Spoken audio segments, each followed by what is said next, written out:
Welcome back to the deep dive. Today we are taking a step back, a really massive step back. We really are. I think this is the moment where the camera pulls away from the microscope, and starts to look at the whole organism. Absolutely. If you've been following along with our biochemistry series, we spent a lot of time in the weeds. We've been acting like detectives. I think we've been calling ourselves Medlock Holmes. Right, yeah. And we've been investigating these very specific metabolic pathways. We've looked at the individual gears of glycolysis. We've watched the turbine of the citric acid cycles spin. We've seen the sparks fly in oxidative phosphorylation. We have been completely obsessed with the individual chemical reactions, the nuts and bolts of how a single cell keeps the lights on. Exactly. But today, we're shifting our focus from the what to the who. Because, and this is really the whole premise for today, you can have thousands of chemical reactions that are possible in a cell at any given moment. Right. A liver cell, for example, can burn fat. It can also store fat. It can make glucose. It can burn glucose. But it can't physically do all of those things at the same time. No, that would be metabolic chaos. We call it a futile cycle.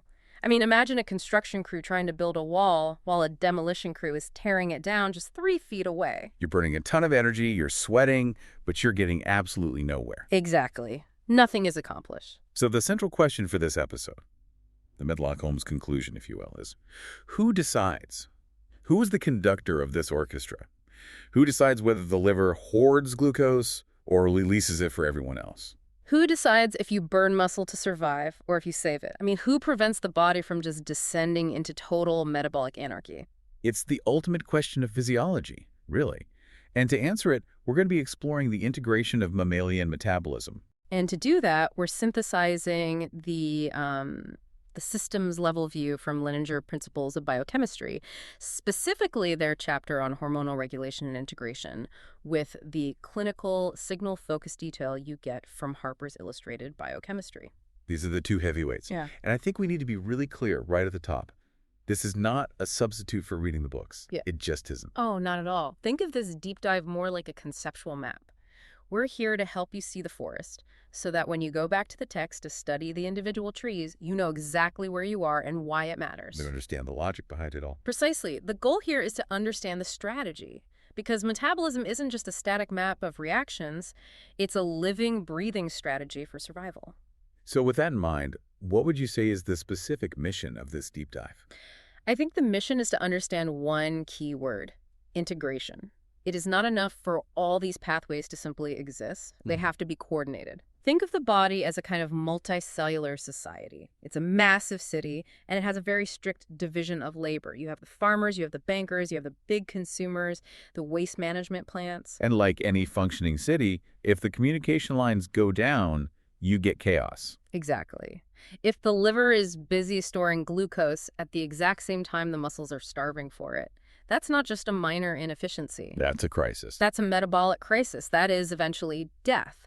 So we need to understand the communication network, the hormones, and how they coordinate all the different districts of this city to survive feast, famine, and immediate danger. Okay, that's a fantastic framework. Let's unpack this. We have a pretty clear roadmap then. We do. We're going to start with the messengers themselves, the hormones. Then we'll meet the specialists, the organs. After that, we'll run the simulation.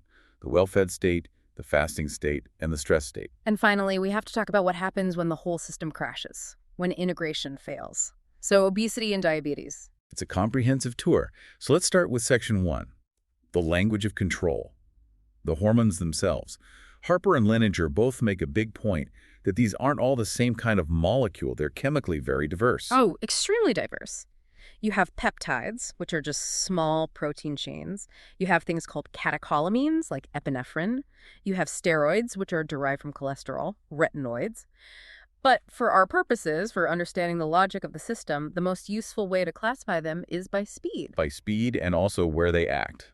Location. Right. So we can generally divide them into 2 big buckets, group 1 and group 2. Let's start with the sprinters. Group 2. Yeah. These are your peptide and affamine hormones.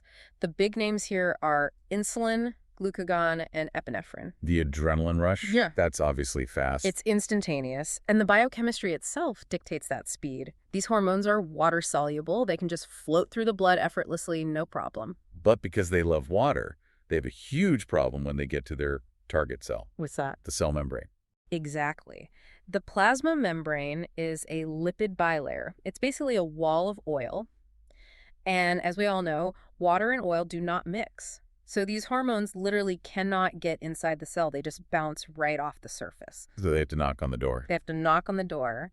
They bind to a very specific receptor on the outside of the cell. And this binding event triggers a chain reaction inside the cell. We call it a second messenger system that changes the activity of enzymes that are already there. And that's the key to the speed, isn't it? You don't have to build anything new from scratch. Not at all. You're just flipping switches on machines that are already built and plugged in. Precisely. The response time is seconds to minutes. Now contrast that with the other group, Group I hormones. These are your steroid hormones like cortisol, testosterone, estrogen, and your thyroid hormones. These are the marathon runners. This is the slow burn. And their chemistry is the opposite. They're hydrophobic. Yeah. They hate water. Right. Which means they actually need carrier proteins like little boats just to travel through the blood. But when they get to the cell, They love that oily membrane. they love it. They slide right through it like a ghost walking through a wall. No need to knock. And where are they going? What's their destination inside the cell? They go straight to headquarters, the nucleus. They bind to receptors that are inside the cell, often right on the DNA molecule itself. And their entire job is to change gene expression. So they're not flipping existing switches. They're ordering brand new equipment from the factory. Yes, they're telling the cell, start printing new blueprints, build new proteins. We need more gluconeogenesis machines. And this, as you can imagine, takes time. Hours. Days. Hours or even days, yes. Okay, so let me try an analogy. Epinephrine is like a text message, an urgent alert on your phone that says, run now. It's instant, it's immediate. Yep. Cortisol, on the other hand, is like a formal, notarized contract to initiate a long-term construction project. It's a memo that says, we need to reinforce the walls of the city for a long siege. That is a perfect analogy. And that distinction explains so much about how we feel physiological changes, you know, the sudden rush of panic versus the slow, grinding feeling of long-term stress. Right. Now, Harper goes into a lot of detail about the mechanism of these fast hormones, the process we call signal transduction. I've heard it described as a telephone game before, but looking at the math of it, that's not quite right, is it? No, the telephone game implies a kind of linear, degrading signal. One person whispers to one person, and the message gets weaker. Biology uses amplification. It's more like a pyramid scheme or a viral tweet. The signal gets exponentially stronger. Can you walk us through the numbers on that? Because when I was reading it, it was just mind-boggling. It really is. Okay, so imagine one single molecule of a hormone, let's say epinephrine, binds to one single receptor on the surface of a liver cell. Okay, 1 to 1. That receptor changes its shape, and in doing so, it activates a molecule called a G protein. That G protein then slides over and activates an enzyme called adenyl cyclase. Still sounds pretty 1 to 1 so far. It is, roughly. But here's where the explosion happens. Adenyl cyclase is an enzyme. Its job is to start churning out a second messenger molecule called CAN-MP. And it doesn't just make one copy. Oh, right. It makes hundreds of them very, very rapidly. So one molecule at the door becomes hundreds of molecules inside. Exactly. But it doesn't stop there. Each of those hundreds of CAN-P molecules then activates an enzyme called a protein kinase, specifically pKa. A kinase is a doer. Its job is to activate other enzymes by sticking a phosphate group onto them. It's like a drill sergeant waking up sleeping soldiers. A very effective one. Each active kinase goes around and wakes up thousands of other enzymes. It just cascades. So by the time you get to the very bottom of this pyramid, to the enzyme that actually does the work, like phosphorylase that crunches glycogen into glucose? By that time, that single hormone molecule that knocked on the door has triggered the release of literally millions of glucose molecules into the blood. That is just incredible efficiency. It has to be. It allows a tiny, tiny signal from the brain, we're talking nanograms of hormone, to flood the entire body with energy in a matter of seconds. But signals are useless if you don't know who's in charge of sending them. Leninger talks about this hierarchy of command. Who is the ultimate boss in this whole scenario? It's a classic top-down regulation system. The ultimate commander-in-chief is the central nervous system, the CNS. Your brain. Your brain, yes. Ew. Your brain senses danger or hunger or cold or sees something that triggers a memory. It integrates all that sensory data. Then it sends a signal to a tiny region called the hypothalamus. The grand central station of the brain, basically. The coordination center, exactly. The hypothalamus then acts as the liaison. It sort of whispers, using tiny amounts of what we call releasing hormones, to the pituitary gland, which sits just below it. And the pituitary is like the field general. It takes the orders from headquarters and broadcasts them out. That's a great way to put it. The pituitary shouts its orders to the endocrine glands out in the periphery glands like the adrenals or the thyroid using what are called tropic hormones. And then those glands release the final hormone, Yeah. like cortisol, that goes and hits the target tissue. Exactly. It's a clear chain of command. CNS to hypothalamus to pituitary to endocrine gland to target tissue. But what stops it? What prevents a runaway reaction? If the brain screams stress and the adrenals start pumping out cortisol, when do they get the message to stop? That's the beauty of it. Feedback loops. The ultimate hormone, in this case cortisol, actually travels back up the chain. It goes to the brain and the pituitary and says, message received, I'm here, we have enough, you can stop shouting now. So it inhibits its own production. It keeps the system in balance, unless, of course, the system breaks. But we'll definitely get to that later. Right, so we have the language, the hormones. Now let's meet the specialists who are listening to these messages. Section 2. The specialists. The division of labor. This is a core concept in all of multicellular life. You simply cannot have every cell doing everything. You need specialization. Okay, so let's start with the one Leninger calls the central processing facility. The liver. The liver really is the metabolic hero of the body. It is the central distribution center. And anatomically, it's positioned perfectly to do this job. How so? It has what's called the portal vein, which is a massive blood vessel that connects the gut directly to the liver. So everything you absorb from a meal, every sugar, every amino acid, goes straight to the liver first, before it goes anywhere else. Almost everything, yes. The liver gets first dibs. It acts as a buffer. It smooths out the metabolic spikes. If you drink a can of soda, your portal vein is flooded with glucose. The liver's job is to absorb most of it so that your general blood sugar doesn't spike to lethal levels. And it has this incredible metabolic flexibility. What does that mean in practical terms? It means the liver can rapidly change its internal machinery to match your diet. Leninger has this amazing fact that the liver turns over its population of enzymes 5 to 10 times faster than muscle does. Wow. So if you're on a high-carb diet, the liver builds up all the enzymes needed to process carbohydrates. If you suddenly switch to a ketogenic diet, the liver will degrade those enzymes and build up new ones for fat metabolism. It adapts incredibly quickly. But I think the most important thing about the liver, the thing that makes it unique, is that it's a giver. It's altruistic. It is fundamentally altruistic. Its main job, in many ways, is to maintain blood glucose for other tissues. And the reason it can do that comes down to one specific enzyme it has. It's called glucose-6-phosphatase. Okay, don't get too technical, but why is that one enzyme so important? It matters because muscle doesn't have it, and that's a critical distinction. Once glucose enters a muscle cell, it gets a phosphate tag put on it, and it's trapped. It stays there. Muscle is selfish. Muscle is selfish. It hoards glucose for its own needs, for contraction. The liver, however, because it has that special enzyme, can remove the phosphate tag. It can unlock the glucose and release it back into the blood for the brain to use. Well, speaking of the brain, let's talk about the VIP of the body. The brain, yes. Very high maintenance, extremely picky eater. It uses a disproportionate amount of energy. A huge amount, something like 20% of your resting energy expenditure, despite being only about 2% of your body mass. And most of that ATP isn't for thinking, per se.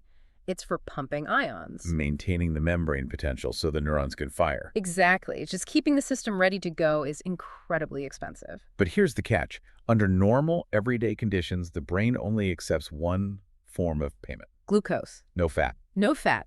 Fatty acids cannot effectively cross the blood-brain barrier. So while your muscles might be happily burning fat for fuel, the brain is absolutely screaming for sugar, and it has no fuel storage of its own. No glycogen reserves to speak of. Practically none. It lives paycheck to paycheck, completely dependent on the moment-to-moment supply of glucose from the blood. Which puts an immense amount of pressure on the liver to keep that supply line open at all times. That's the whole game. If blood glucose drops, the brain is the first to suffer. Confusion, dizziness, coma, and eventually death. It's a non-negotiable demand. Okay, so we have the giver, which is the liver, and the VIP, which is the brain. Next up in our city, the banker. Adipose tissue. fat. We used to think of adipose tissue as just this inert storage sac, like a backpack full of energy that you just carry around. Just sitting there, waiting to be used if needed. Right. But both Harper and Leninger are emphatic that this view is completely wrong. Adipose tissue is a dynamic, active endocrine organ. It talks. It sends out signals. It talks constantly. It's a major player in the conversation. Now, we have different kinds. There's white adipose tissue, or WAT, which is the primary storage banker. It's made of cells with huge lipid droplets. That's the stuff we usually think of as fat. Yes. But we also have brown adipose tissue, or B8. This is the so-called good fat. Well, it's the heating fat. Brown fat is specialized for one thing: thermogenesis, making heat. It has a special protein in its mitochondria called UCP1 uncoupling protein 1. And how does that work? What does it uncouple? Normally, when mitochondria burn fuel, they couple that process to the production of ATP. The energy is captured in a chemical bond. UCP1 basically pokes a hole in that system. It uncouples the burning of fuel from the making of ATP. So the energy just desiccates. As heat, you are literally burning calories just to stay warm without making any usable chemical energy. So that's why babies have a lot of it. Exactly. Infants can't shiver well, so they rely on brown fat to maintain their body temperature. Hibernating animals use it to warm up after a long winter. Adults have some, and some of our white fat can be induced to act like brown fat. We call that beige fat. Fascinating.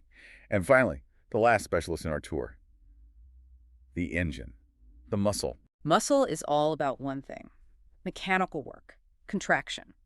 And it's incredibly adaptable in its fuel choice. It can burn glucose, it can burn fatty acids, it can even burn ketone bodies. And it has its own little emergency battery, right? Phosphocreatine. It does. That's for the absolute immediate burst, the sprint out of the blocks. Before any of the major metabolic pathways can even ramp up, phosphocreatine can donate its phosphate group to ADP to make instant ATP. But it doesn't last long. Seconds. A few seconds at most. Then you have to switch over to glycolysis for the sprint or to oxidative phosphorylation for the marathon. So we have our cast of characters: the generous liver, the picky brain, the talkative adipose, and the powerful muscle. The whole metabolic society. Let's run the simulation. Yep. Scene 1, the good times, the well-fed state. Okay. You've just eaten a large meal. It was high in carbohydrates, proteins, fats. Your blood glucose starts to surge upwards. And that's the cue. Enter the conductor of this symphony, insulin. Released by the beta cells in the pancreas. Insulin is the hormone of abundance. Its message to the entire body is simple and clear. We have plenty. Use what you need right now and store the rest for later. So what happens at the tissue level? What's the first order of business? The first order of business is uptake, getting that glucose out of the blood. Now, muscle and adipose tissue normally have their doors locked to glucose. They have these transporters called GLUT4, but they are hidden away inside the cell. They're sequestered. Sequestered, exactly. Insulin is the key. It binds to its receptor on the cell surface, and that's the signal for the cell to move those GLUT4 transporters up to the surface membrane. Boom, the doors fly open. The doors fly open, and glucose floods into the muscle and fat cells, getting vacuumed out of the bloodstream. Which brings blood sugar back down. Correct. Now, the liver is different. It doesn't use GLUT4. It uses a transporter that's always open. But insulin still tells the liver what to do with the glucose it takes up. It activates an enzyme called glycogen synthase. Which says, store this sugar as glycogen. Build up the pantry. Exactly. Fill up the short-term storage. But what if the glycogen stores are already full? This is the key point. Right. There's a limit to how much glycogen you can store. There is. So if the liver's pantry is full, insulin gives a new order. It tells the liver to turn that excess sugar into fat. It fires up the pathway of fatty acid synthesis. This is the biochemical reason why excess sugar makes you fat. This is it right here. The liver converts glucose into fatty acids, packages them up into little transport vehicles called VLDLs, and ships them out into the blood to be delivered to the adipose tissue for long-term storage. And what is insulin telling the fat cells themselves? It's giving them two commands. One, take up this fat that the liver is sending you. And two, which is just as important, do not release any of the fat you already have. It completely locks the vault. It inhibits the enzyme that breaks down stored fat. So it's a one-way street. Everything is about storage and building up. Yeah. This is the logic of anabolism. Yes. And if you look in Harper, it details the intricate signaling pathway. It involves a pyrosine kinase receptor, IRS proteins, PI3 kinase, PKB act. It's complex, but the outcome, the strategic result, is always the same. Build protein, build glycogen, build fat. Stop breaking things down. Okay, that's clear. Now, scene change. The meal is a memory. It's been maybe 4 hours since you last ate. You're getting a little hungry. The blood glucose level starts to gently dip. We have entered the lean times, the fasting state. The insulin signal fades away, and a new conductor takes the stage, glucagon.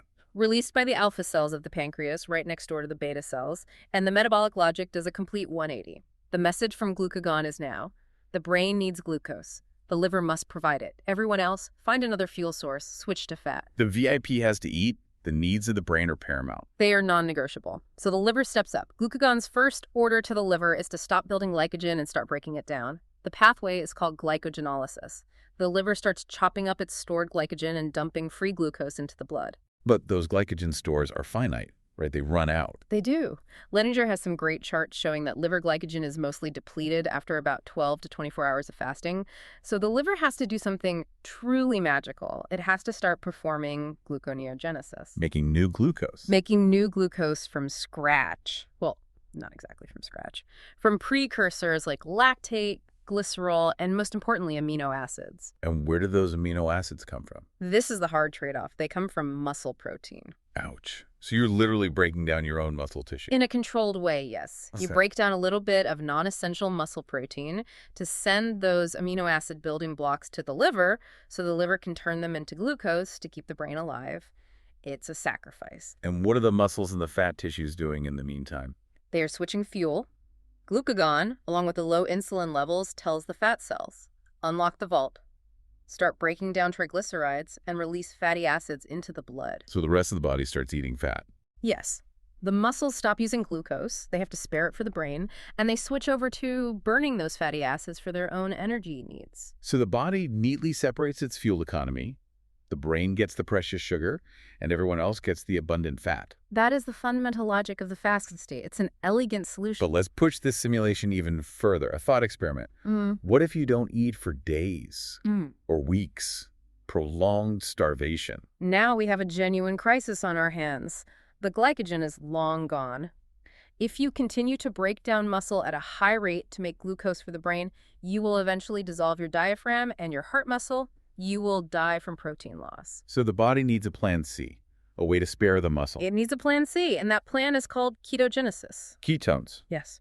What happens is the liver is now being flooded with fatty acids coming from the adipose tissue. It's breaking them down through beta oxidation into acetyl-CoA, but there's just so much acetyl-CoA that the citric acid cycle can't handle all of it. It gets overwhelmed. It's a traffic jam.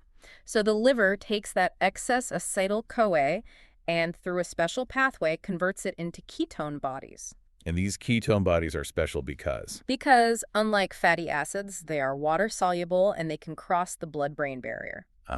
So the brain finally agrees to eat something other than glucose. It has no choice. It has to adapt. After a few days of starvation, the brain will start getting up to 70% of its energy from these ketone bodies. And this is the miracle of adaptation that allows for long-term survival. How does it spare muscle? Well, because the brain is now using ketones for most of its fuel, it needs much less glucose. Because it needs less glucose, the liver doesn't have to perform as much gluconeogenesis. And because of that, you don't have to break down as much precious muscle protein to supply the amino acids. So ketosis is fundamentally a muscle-sparing survival strategy. That is exactly what it is. It allows a human being to survive for months without food, living off their fat stores, without burning up their own heart muscle just to feed the brain glucose. That is truly elegant. Just a beautiful piece of integrated physiology. Absolutely beautiful. Okay, so that covers the normal cycle. Fed, fasted, starved. But life isn't always that calm and predictable. Sometimes it's scary. Let's talk about stress. Section 5, crisis management. And we really have to think about two different kinds of stress. There's acute stress and there's chronic stress. Acute stress is, there is a bear in front of me. Right. Fight or flight. This is the domain of epinephrine, or adrenaline, from the adrenal medulla. What's the metabolic logic in that moment? The logic is brutally simple. I need a massive amount of energy right now.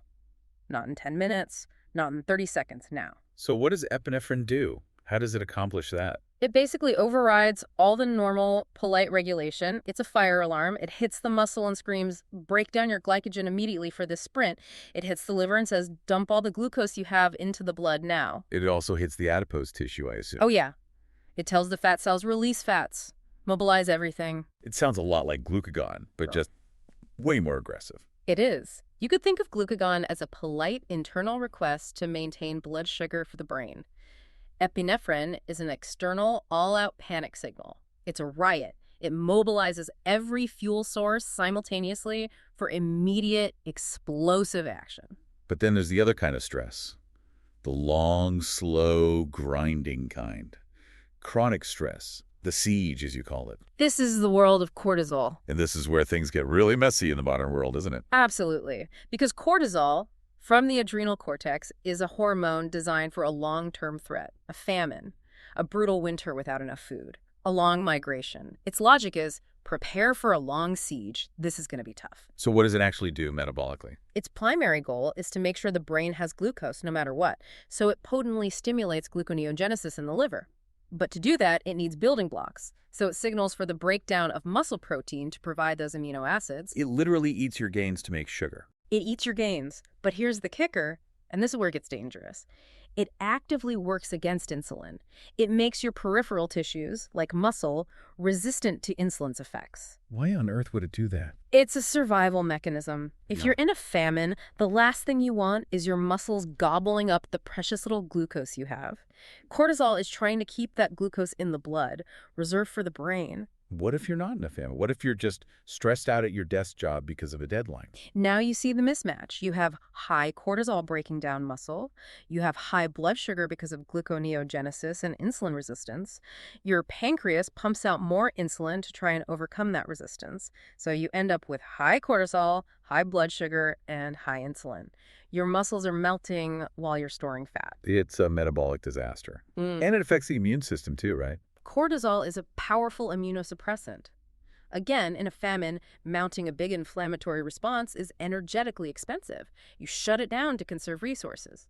But chronically, you get sick more often, you don't heal well, you lose muscle, your bones get weaker. And you gain belly fat, specifically. Yes, for reasons we don't fully understand, visceral fat, fat around your organs, has more cortisol receptors. It seems to be the preferred storage depot for the stress reserve. That is deeply depressing, but it explains an awful lot about modern health. Hmm. So we've talked about this minute-to-minute and day-to-day regulation, but what about the really long game?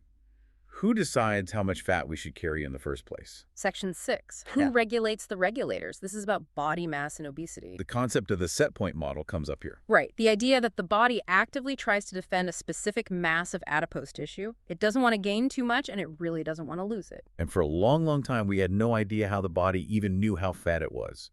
It was a complete mystery. It was, until the landmark discovery of the hormone leptin in 1994. This was a moment we realized adipose tissue isn't just a stored sac. It talks directly to the brain. How does leptin work? What is its message? Leptin is a hormone produced by your fat cells. The more fat you have, the more leptin you produce. Leptin then travels through the blood to the hypothalamus in the brain, and its message is, we are full, the fuel tanks are topped up, you can stop eating now. It's an anorexigenic signal. It suppresses appetite. So in a perfect world, if you start to gain weight, your leptin levels go up, your hunger should drop, and you should return to your set point. That's the theory. And it was beautifully demonstrated in the OBOB mouse that Leninger describes. These were mice that had a defective gene for leptin. They couldn't make it. And what happened to them?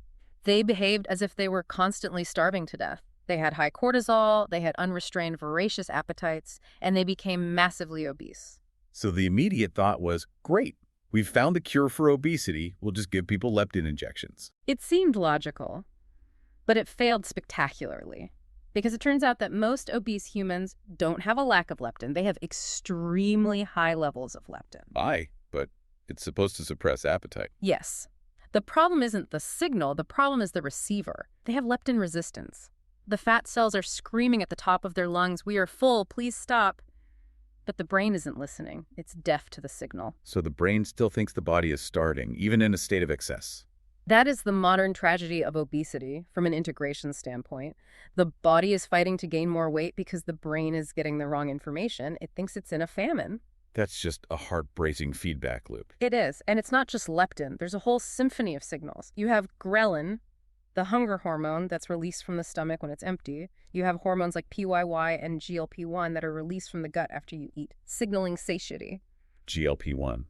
That sounds very familiar now. It should. That is the very mechanism that modern weight loss drugs like Ozempic and Mounjaro are based on. They are mimics of that I'm full signal that comes from the gut. And Leininger also mentions this kind of master switch inside the individual cell, the AMPK versus mTOR pathway. Right. This is the cellular logic. You can think of AMPK as the cell's fuel gauge. When energy is low, when there's a lot of AMP around, AMPK gets activated, and its message is emergency, stop all building projects, make ATP now, burn fuel. It's the catabolic breakdown signal. It is, and mTOR is the opposite. It's activated by things like insulin and high nutrient levels, and its message is times are good, grow and divide, build new proteins.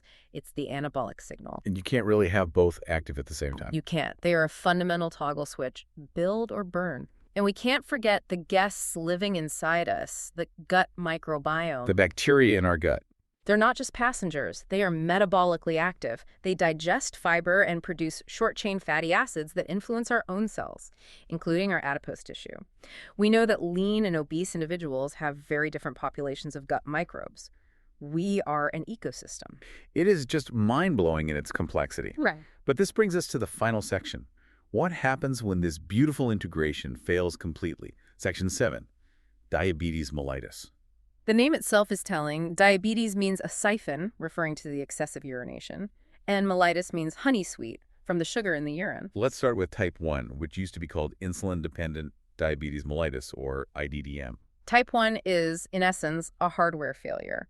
For autoimmune reasons, the body's own immune system attacks and destroys the beta cells in the pancreas. The factory that makes insulin is burned to the ground. So the signal is just gone. The signal is completely gone. And so the body, despite having dangerously high levels of sugar in the blood, behaves biochemically as if it is starving to death. Because without insulin, there is no fed signal. There's only the starvation signal. You get unrestrained breakdown of fat, which leads to massive production of ketones, ketosis, which then spirals out of control into ketoacidosis, a dangerous drop in blood pH that can be fatal. It's an absolute metabolic chaos. It is. But type 2, or NIDDM, is a very different beast. Very different. Type 2 is a disease of insulin resistance. The signal is being sent. In fact, in the early stages, it's being shouted. But the tissues are ignoring it. What causes that resistance? Leininger gets into the lipid toxicity hypothesis, which seemed to be a leading theory. This is a really crucial concept for understanding type 2. The idea is that your subcutaneous adipose tissue has a finite, safe storage capacity. When it becomes full or dysfunctional, when the adipocytes get too big and inflamed, it can no longer safely store fat. So fatty acids start to spill over into the circulation. And where do they go? They go to places they shouldn't be. You get ectopic fat deposition. Fat ends up inside your muscle cells and inside your liver cells. And that's what gums up machinery. That's the idea. This ectopic fat, specifically certain byproducts of it, directly interferes with the insulin signaling pathway. It blocks the mechanism that moves the GLUT4 transporters to the surface. So insulin is ringing the doorbell, but the door is jammed shut from the inside. A perfect way to put it. So what does the pancreas do? It shouts louder. It produces more and more insulin to try and force the door open. For a while, this works. But eventually, after years or decades of overwork, the beta cells can start to fail and burn out. It really reframes the whole disease. It's not a disease of sugar, fundamentally. It's a disease of failed, unsafe fat storage. It is a disease of failed integration. The communication has broken down. So Medlock Holmes has, I think, finally solved the case. We've seen the hormones, the organs, the different states of being, and the catastrophic failures. What is the grand synthesis here? The synthesis is that metabolism is not just a map of chemical reactions you memorize for a test. It is a living strategy. A strategy. It is a dynamic system that is constantly making choices based on the available information. Am I going to sacrifice a little bit of muscle to save the brain? Am I going to burn this fat for energy now or store it for a potential famine later? And disease in this framework. This is the final provocative thought I want to leave everyone with.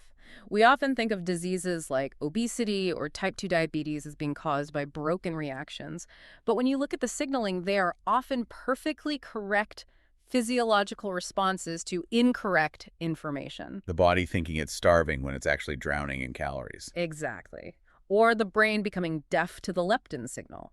The machinery itself is often working just fine. The orders it's receiving are wrong, or the information's getting lost in translation. If you want to see the true molecular beauty of these decisions, you really have to go read the source texts, Leninger's chapter on hormonal regulation, or Harper's chapter on endocrine action. It is absolutely worth the effort. It truly is. It changes how you see everything. Thank you for joining us on this deep dive. Stay curious and stay integrated. Goodbye, everyone.